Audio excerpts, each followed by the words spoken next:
So earlier today, we were talking with the guys at Gear Vendors about how their Gear Vendor unit can turn a ridiculous car with huge power into something that you can actually drive and enjoy, right? So I found Murray Pfaff, who's got the vision behind Franken'Cuda, which is, I mean, this looks like a giant muscle machine diecast come to life. You know, it's awesome. Well, this is Troy Brumblow's car. He's out of Atlanta, Georgia.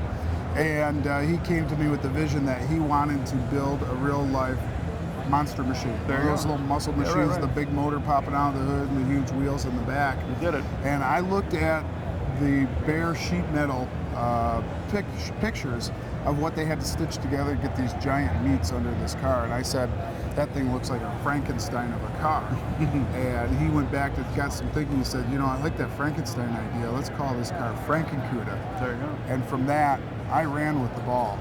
Yeah, well, what's kind of hard to see, I mean, first of all, it's a CUDA, it's bright colors, got the huge HEMI sticking out of the hood, but the graphic treatment on this thing is like only visible from the sky.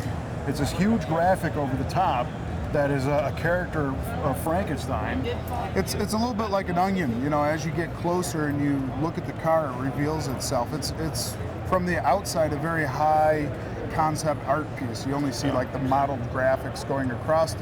It reveals that something's going on there, but until you inspect it closer, you don't realize what is going on there. Yeah. And when I first presented this idea to Troy, I said, I'd love to see you paint this giant Frankenstein on the top of the car. He says, there's no way I'm doing that. You've got to be out of your gourd. Right. I said, well, let it sit with you a couple days, you know, think about it, show it around to some of your friends. He came back to me, he says, you know what, we're doing it.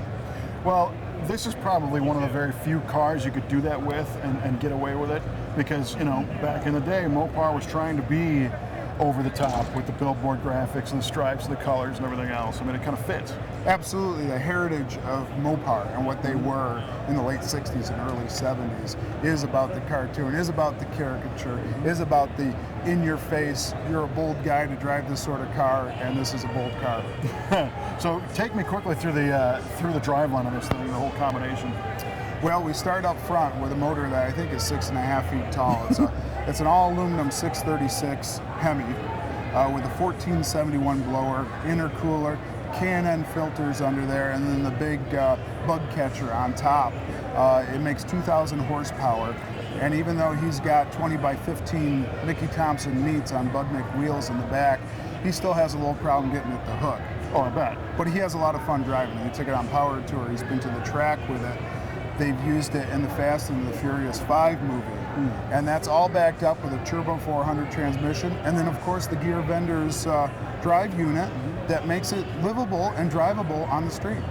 It's amazing. I mean, the motor looks like it belongs in a Top Fuel car. Absolutely. And I was amazed when we pulled it in here to the show. We actually got it out of the trailer. He bumped the key on this thing, and it started right up. I mean, there was no pumping the fuel to it, get it to run, waiting for Nobody it to warm shooting the up. bottle in the scoop. Nobody shooting the bottle. And a couple of times coming through here, we had to turn it off to move carpet, get things to get it situated. And he just bumped that key, and that thing started up. And it's, I think, a testament to the tuning, as well as it's got Holly Dominator sitting on top of there. It's just a cool car. So what else has been done? I mean, we've got the overdrive unit that makes it drivable, but what else is in the car that makes it comfortable to drive instead of being an all-out crazy race car? Well, he's got the race buckets in there, of course, with a 5-point harness and all that. But he's got, I think there's 3 DVD screens in there, beautiful sounding stereo system, the Flaming River rack and wheel. He's got Mopar performance gauges that keeps tune of all the vitals on the car, and he does get out and drive it, which is the real neat thing about it. And do I see vintage air in this thing too? Absolutely. Air conditioning? Vintage air to keep it all cool, even though that mountain motor's out front, he's got all the luxuries. Is it me, or does this car like not seem possible maybe even 10 years ago? Yeah, 10 years ago, remember 500 horsepower was the unattainable target. Yeah, right. What Today, happened? it's the price of admission. Yeah. So I think you're absolutely correct with the advancements of all the products that we see here at the SEMA show. The hard work of all these companies doing their R&D, getting the products in the cars, finding out how they work, improving upon them a couple generations later. Air conditioning, 2,000 horsepower, idling down the road. DVDs? DVDs, big meets that in the rain aren't all over the road. I mean, yeah, these things were unattainable 10 years ago. Yeah, awesome. Well, listen, if the goal was to make a life-size die-cast, just crazy fun toy, I think you hit it on the head. Great job, man. I appreciate it. Yep.